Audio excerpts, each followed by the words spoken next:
বন্ধুরা, good morning. চলে আসলাম সকালবেলা তোমাদের সামনে। আর আজকের ভিডিওটা শুরু করছি একদম মাঠ থেকে।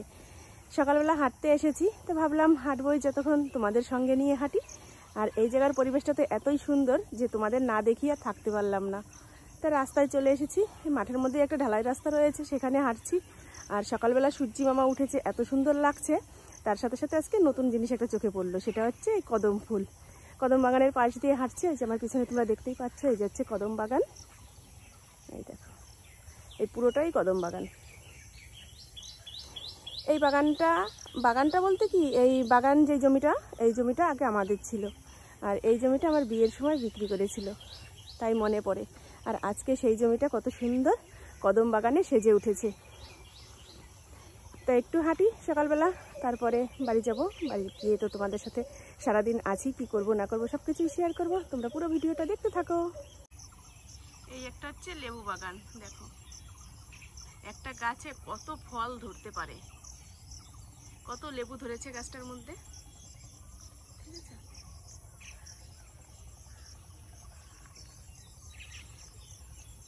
এখানে একটা গাছ নয়, এখানে প্রচুর গাছ রয়েছে, প্রচুর লেবু গাছ রয়েছে এখানে। আর প্রতিটা গাছেই প্রচুর পরিমাণে লেবু ধরেছে।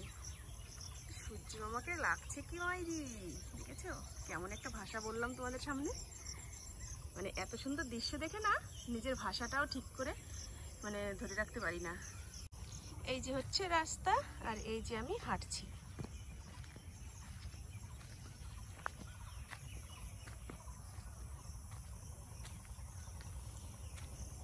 দু সাইডে এই যে কি ফুল গাছ নয় এগুলো, কিন্তু ফুল গাছ থেকেও কম কিছু নয়, দেখেছো। এগুলো দিয়ে ছোটবেলায় আমরা যখন খেলা করতাম না, তখন এই ছোট্ট ছোট্ট জিনিসগুলো দিয়ে আমরা নাকের ফুল বানাতাম। আগেকার দিনে নাকের ফুলের ডিজাইনগুলো কিন্তু এরকমই ছিল, আর এই ফুলগুলো আমরা নাকে পরতাম। কি ভালো লাগছে না, দু সাইড দিয়েই রয়েছে কিন্তু এরকম।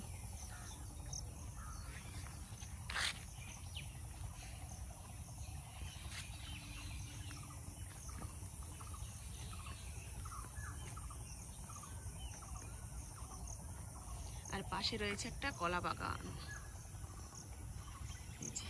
খুব সুন্দর একটা কলা বাগান রয়েছে। এই কলা বাগানটা একটা দাদু পরিচালনা করে, ওই যে সেই দাদুর কাজ করছে। অনেক রকম সবজি লাগা হয় এখানে, আর এই দাদু প্রতিদিন সেই সবজিগুলো তুলে নিয়ে বাজারে গিয়ে বিক্রি করে আসে। কদম ফুলের পাপড়ি কেমন করে পড়ে রয়েছে, কি ভালো লাগছে দেখতে।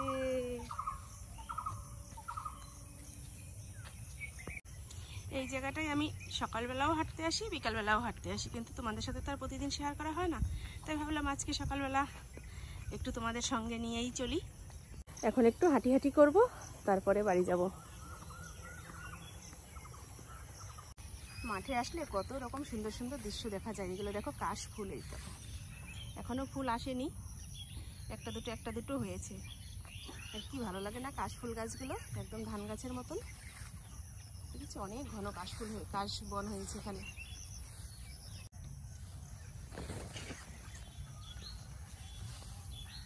স্নান করে চলে আসলাম, মাঠ থেকে এসেছি, এসেই স্নান করে নিলাম। কিছু জামা কাপড় কালকে ভেজানো ছিল, সেগুলো এই যে কেচে নিয়ে আসলাম। সার্ফেই ভিজিয়ে রেখেছিলাম এগুলো।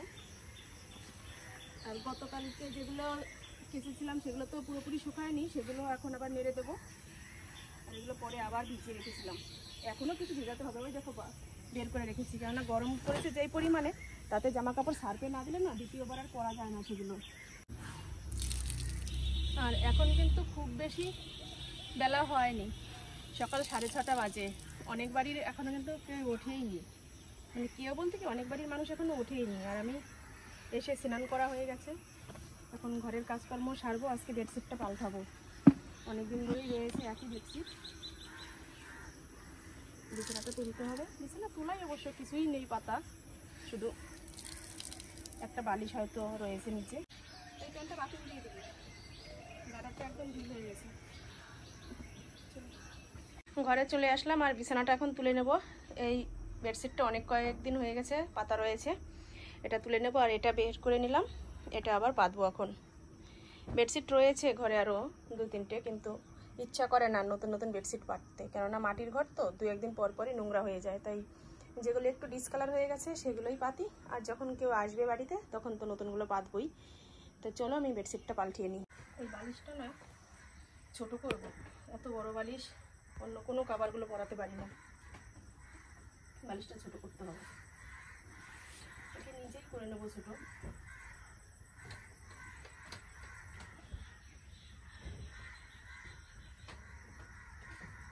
এই কাভারটা ব্যবহার করা হয়নি, ওই একটা বালিশের কাভারই ব্যবহার করা হয়।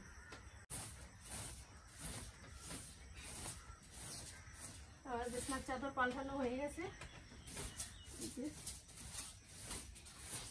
সব কাজকর্ম সেরে এই যে চা করে নিয়েছি আর মুড়ি মাখিয়ে নিয়েছি। এটা এখন মিস্ত্রি দাদাকে দিতে যাব, কাজ করতে এসেছে দাদা, ওই যে দাঁড়িয়ে রয়েছে ওখানে।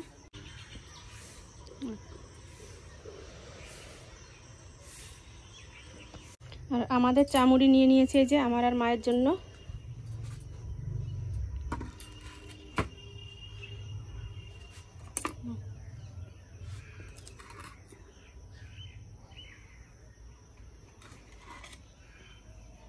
আমি ভেবেছিলাম সকালবেলা ওটস রান্না করব, তো মিস্ত্রি দাদা আসলো, মিস্ত্রি দাদাকে একটু চায়ের সাথে একটু ভারী জিনিস না দিলে তো হয় না।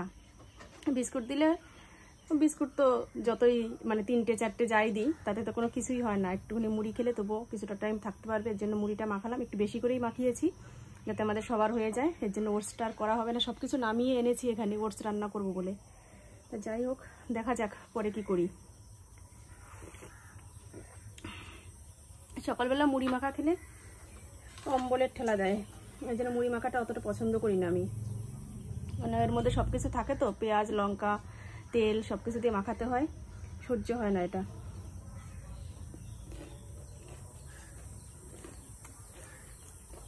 তবুও মাখিয়েছি যেহেতু, খেতে তো হবে না, নষ্ট তো করা যাবে না। তো চলো খেয়ে নিই, তারপরে আসছি। ওটস রান্না করার জন্য এই যে গাজর কেটে নিয়েছি, একটু কিশমিশ ভিজিয়ে রেখেছিলাম সেটা ধুয়ে নিলাম, আর এই যে কয়েকটা লঙ্কা চিড়ে নিয়েছি। একটু ঝাল ঝাল করে ওটস না রান্না করলে খেতে ভালো লাগবে না। আর এদিকে এই যে বাটিতে করে ওটস নামিয়ে নিয়েছি। তো চলো আমি ওটসটা রান্না করি। এদিকে তো জল বসিয়েছি, জলটা একটু ফুটবে, তারপরে আমি এগুলো সব কিছু দিয়ে দেবো। আমার ওটস রান্না করা কমপ্লিট। এই দেখো এরকম হয়েছে। আমি আজকে প্রথম ওটস রান্না করলাম, এর আগে আমি ওটসের রুটি বানিয়ে খেয়েছি, কিন্তু ওটসটা এইভাবে রান্না করিনি। ডালিয়া করেছি আগে, ডালিয়া খেয়েছি, কিন্তু আজকে ওটসটা খেয়ে দেখবো কেমন লাগে। 3 থাল বেড়ে নিয়েছি, একটা আমার, একটা মাকে দেবো, আর একটা ছেলের জন্য। ছেলে প্রাইভেটে চলে গিয়েছে, প্রাইভেট থেকে আসবে, এসে তারপরেও খাবে, আর মাকে এখন দিয়ে আসবো, আর আমারটা আমি খেয়ে নেব। খেতে বসে পড়েছি, খেয়ে দেখি কেমন লাগে।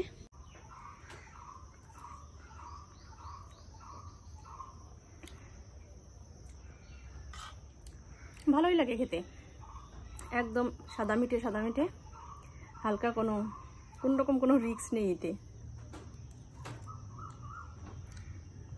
আর আমি এরকম সাদা মিঠে খাবার খেতেই বেশি পছন্দ করি, বেশ ভালো লাগছে আমার খেতে।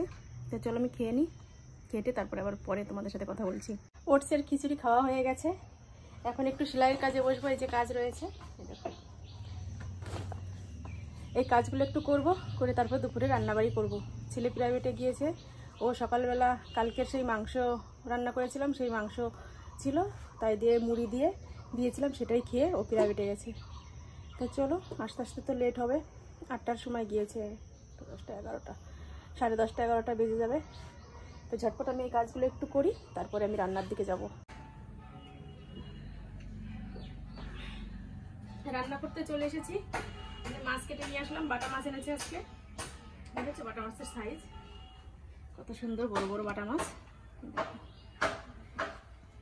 বাটা মাছটা রান্না করব আলু আর কুমড়ো দিয়ে। আলুটা কাটবো, কুমড়ো কেটে নিয়েছি ডমডম করে, আর এখানে আলু বেগুন কুচিয়ে নিয়েছি। এটা হচ্ছে একটু গামাখা চচ্চড়ি মতো করবো, মাছও দেবো এর মধ্যেও। তো চলো রান্নাটা শুরু করি। দিকে কড়াই বসিয়ে দিয়েছি, গরম হচ্ছে, নুন হলুদ দিয়ে দিয়ে। এবার প্রচুর তাপ পড়েছে বাইরে, প্রচুর গরম। আজকে যে কত ডিগ্রি উত্তাপ কি জানি, প্রায় 40-এর কাছাকাছি, তাই না? সেরকম হবে। যেন ঠান্ডা জল সাথে নিয়েই বসেছি, যখনই একটু বেশি গরম লাগবে তখনই জল খাবো।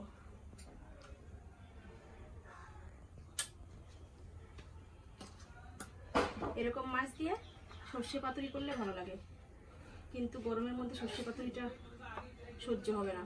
এর জন্য কুমড়ো দিয়ে একটু ঝোল ঝোল করে তরকারি করব, বেশ ওটাই ভালো, একটু পাতলা ঝোল তরকারি। পটল আছে, পটল ভাজা করতে পারি সাথে, এখনো বলতে পারছি না। এই দুটো তরকারি কেটেছি আগে, এই দুটো তো আগে রান্না করি, তারপর যদি সময় থাকে সময়ের মধ্যে রান্না হয়ে যায় তাহলে পটল ভাজা করব সাথে।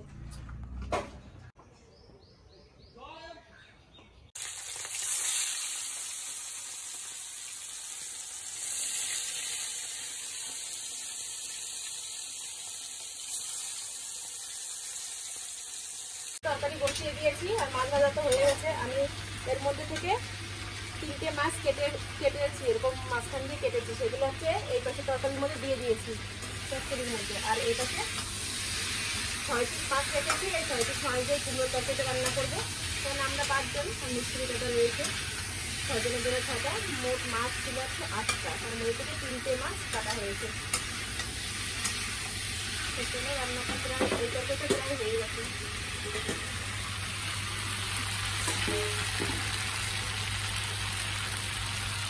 আর এই বেগুনগুলো হচ্ছে আমার শ্বশুর বাড়ির, আমার শাশুড়ি মা দিয়েছে। আমার ছেলে গেছিল না বাড়িতে, ওর কাছে পাঠিয়ে দিয়েছিল, গিয়েছিল সিদ্ধ খাওয়ার জন্য। তাহলে ছোটো ছোটো বেগুন তো ভাতে সিদ্ধ খেতে বেশ ভালো লাগে। আর আমি যেহেতু সিদ্ধটা অতটা পছন্দ করি না, এই জন্য আমি এইভাবে তরকারিটা রান্না করছি, এটাও ভালো খাবে। রান্নাবাড়ি কমপ্লিট করে দিলাম, বলে দিই এই যে পটল ভাজা করেছি, দেখো কত সুন্দর হয়েছে, একদম লাল লাল করে পটল ভেজেছি, বুঝেছো? এইসব পটল ভাজা খেতে কিন্তু ভীষণ ভালো লাগে।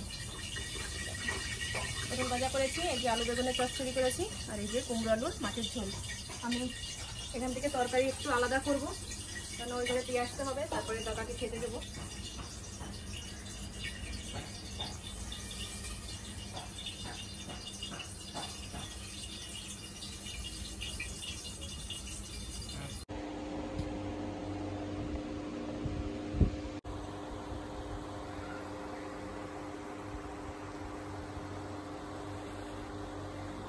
দাদা খাওয়া হয়ে গেছে আর আমরা খেতে বসে পড়েছি এখন। ছেলে স্নান করে আসলো, ওর ভাতটা এই যে বেড়ে নিয়েছি আর আমার জন্য নিয়েছি। দেখো রান্না করেছি কয় পদ, আর সাথে নিয়ে নিয়েছি কত পদ। পটল ভাজা, সাথে লেবু, চচ্চড়ি, মাছের ঝোল। এখানে একটা মাছ নিয়েছি ছেলের জন্য, আমি বাটা মাছটা নিইনি। গতকালকে এই যে পাঙাশ মাছ রয়ে গেছে, এটা আমি খাবো। আর রাত্রে এই যে মাংসটা রয়ে গেছে, এটা দিয়ে এখন খাবো। কেননা খাবার ঘরে থাকলে সেটা ফেলার মানুষ আমি নই, সে সকালের হোক, দুপুরের হোক, রাতের হোক, যে টাইমেরই হোক, এক সময় না এক সময় ঠিক খেয়েই নেব, ফেলবো না। তাই নিয়ে নিয়েছি সব কিছু, এখন খাবো। তো চলো খাওয়া দাওয়া করে নিই, আর ছেলে বসবে এখনই। প্রচণ্ড গরম পড়েছে, দেখো গরমের জন্য আমার গলা দিয়ে কেমন ঘাম, মানে অটোমেটিক ঘাম ঝরছে।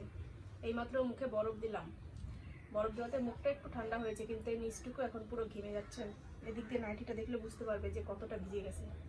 তা চলো আর বেশি কথা বলবো না, খাওয়া দাওয়া করে নিই, তারপরে তোমাদের সাথে আবার রিল্যাক্স হয়ে কথা বলবো ফ্যানের নিচে বসে বসে।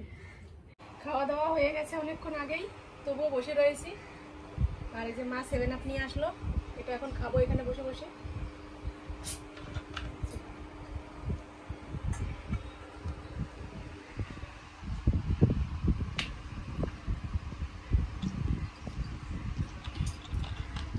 ঘেমে দেখো কি অবস্থা।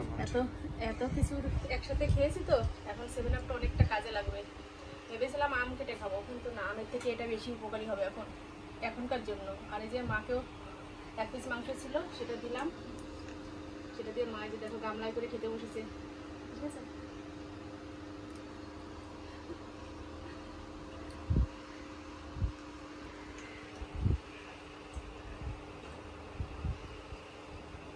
ওষুধের কাজ করলো এটা এখন। এই যে ঘরে চলে আসলাম, এখন একটু শোবো। খাটে শোয়া যাচ্ছে না, কেননা খাটের থেকে উপরে টিনের চালটা অনেকটা কাছাকাছি। আর এখানে যেহেতু সাহেবানা টানানো রয়েছে, তারপরে একটা ফ্যান রয়েছে, একটু গরম কম লাগে এখানে, এর জন্যই চাদরটা পেতে নিলাম। এখন এখানে একটু শুয়ে থাকবো, দুটো বালিশের কভারটা লাগাতে হবে, সকালবেলা খুলেছি। এখন ওইখানটাও একটু ঘুরিয়ে নেবো। কিছুটা টাইম না শুয়ে থাকলে আর কাজ করতে পারবো না, এখন অনেক কাজ করে রয়েছে, সেগুলো করতে হবে। তো চলো এখন একটু শুয়ে রেস্ট নিই, তারপরে আবার তোমাদের সাথে কথা বলবো। দেখো ফ্যান চলছে তবুও বসে থাকতে পারছি না, এতক্ষণ বাইরে বসেছিলাম, মানে একটু কাজ করছি, একটু উঠে গিয়ে বাইরে বসছি, একটু বিকাল ভরে তো আম বাগানে বসেছিলাম, কেননা গরমের জন্য বসতেই পারছি না ঘরে, কি করব। সেই সকাল থেকে শুরু করেছি, কাজটা কমপ্লিটই করতে পারলাম না, এত পরিমাণে আজকে গরম লাগছে। এখন আমি স্নান করতে যাব, গরমের জন্য ঠান্ডা লেগে গেছে, মানে সর্দি ঝরছে নাক দিয়ে, তবুও স্নান না করলে মনে হচ্ছে কি সেই সকালবেলা স্নান করেছি তো, ভোরবেলা 6টার সময় স্নান করেছি, এখন আর স্নান না করলে থাকতে পারছি না, পুরো গা আঠা আঠা হয়ে গেছে। তাই কিছু কাজ এখনো বাকি রয়েছে, যে সাইডে রয়েছে এখন আর করতে পারছি না, ভালোই লাগছে না, মানে কোমর পিঠ একদম ধরে গেছে গরমের জন্য। আর এই যে বাসনপত্র দেখো সব রয়েছে এখান দিয়ে ছড়ানো ছিটানো, এখন এই বাসনপত্রগুলো সব ধোবো, ধুয়ে তারপরে স্নান করব। আর মাথাটা একটু আঠা আঠা ভাব মনে হচ্ছে, কারণ যে ঘাম মাথার ভিতরে, ঘামের জন্য আঠা আঠা ভাব মনে হচ্ছে। আর একটা কথা কি বলবো তোমাদের, মানুষের মনে কত রকম শয়তানি থাকে, কত রকম মানে হিংসে থাকে বুঝতে পারি না। বাগানে গিয়ে বসি, ওখান থেকে হয়তো কেউ, আমি কারণ নাম বলতে পারছি না কারণ আমি তো দেখিনি সঠিক, আমি জানি না, হয়তো কেউ আমার মাথায় না উকুন ছেড়ে দিয়েছে। কেননা মানুষের মাথায় যদি অনেক দিন ধরেই উকুন হয় তাহলে ঠিক সেগুলো একটা উকুন থাকলেও কিন্তু সেই উকুনটা মানুষের মাথার মধ্যে কামড়ায় বোঝা যায়। হঠাৎ করে একদিন যদি 10-15টা উকুন একবারে এক চিরুনিতে বেরোয় তাহলে কি বোঝা যায় বলো? আগে পরে কোনো কামড় নেই, মানে কোন রকম চুলকানো কামড়ানো কিচ্ছু নেই, হঠাৎ করে একদিন মাথা কামড়াচ্ছে, একদিনই আমি আশ্রিয়েছি, একদিনই প্রায় 15-20টা উকুন বেরিয়েছে, তাহলে বুঝতে হবে যে কেউ শত্রুতা করে শয়তানি করে আমার মাথায় দিয়ে দিয়েছে, আমি বুঝতে পারিনি। যাই হোক, কোনো কাজ হয়নি তাতে, আমি একদিনেই সব উকুন বের করে ফেলেছি, আর কোনো অসুবিধা নেই। এটাই আর কি বলার, মানে আমাকে কিভাবে মানুষ হেনস্থা করতে পারে আমি শুধু সেটাই ভাবছি, আর কি বলবো, কিছু বলার নেই।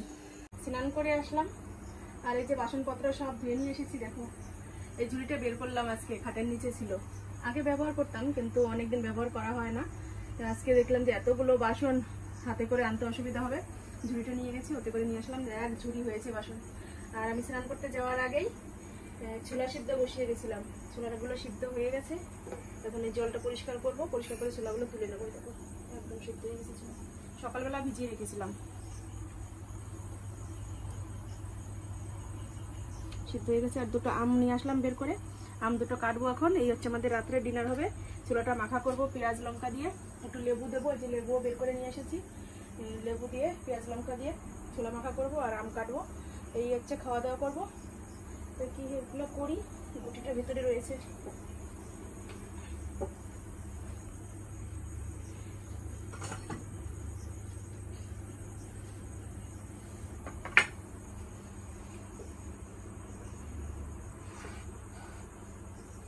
এই আমটা আমার ছেলে নিয়ে এসেছিল ওদের ওই বাড়ির থেকে, আমটা কেমন হবে জানি না, কেটে দেখবো, এখনো পুরোপুরি পাকেনি, একটু হালকা নরম হয়েছে, তাই আমি বের করে নিলাম। দুটো এনেছিল, তার মধ্যে থেকে একটা নিয়ে আসলাম বের করে, আর একটা রয়েছে। আর এটা তো কিনা আম, আগের দিন খেয়েছি সেই আম ছিল, আরও রয়েছে দুটো, ওই ঘরে দিয়ে দেবো এখন ওই দুটো, আর আমরা এটা কেটে খাবো। চুলটা ছাড়লাম না, একটুখানি জলটা টানুক ভালো করে, তারপরে হচ্ছে চুলটা ছেড়ে ফ্যানের নিচে বসবো, এখন ছাড়লে আরও বিরক্ত লাগবে, কেননা সারাদিন ঘাম শরীরে, এখন স্নান করেছি, এখন একটু ঠান্ডা লাগছে, বেশ ভালোও লাগছে, এভাবে থাকি একটু টাইম, তারপরে চুল ছেড়ে তারপরে শুয়ে পড়বো।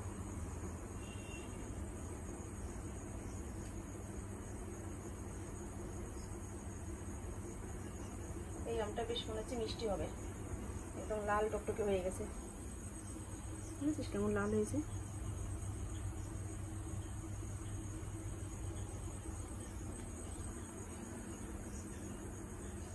চলো আমি মাখিয়ে নিই ছোলাটা, তারপরে আসছি। ছোলা মাখিয়ে নিয়ে আসলাম, যার একটা বাটি এনেছি ছেলের জন্য এখানে দিয়ে দেবো, এতটা ছোলা তো আর আমি একা খেতে পারবো না রাত্রে।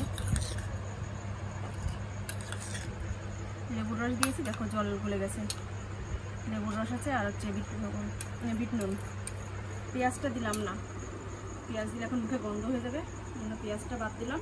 আর এই যে আম রয়েছে, কেননা আম তো স্নান করে প্রথমে খাওয়া যাবে না ফল, তাই আমি আগে ছোলা সেদ্ধটাই খাবো।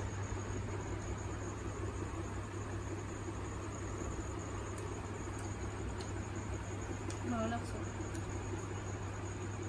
চুলটা ছেড়ে বসলাম, ফ্যানটা চলছে, চলো মাথায় ঠান্ডা লাগছে তো ভালো লাগছে।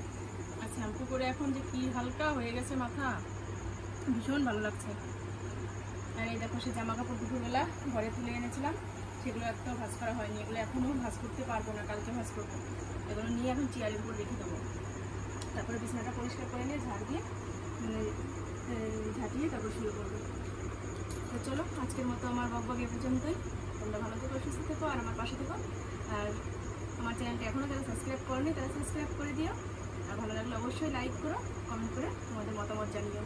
চলো আজকের মতো টাটা, বাই বাই।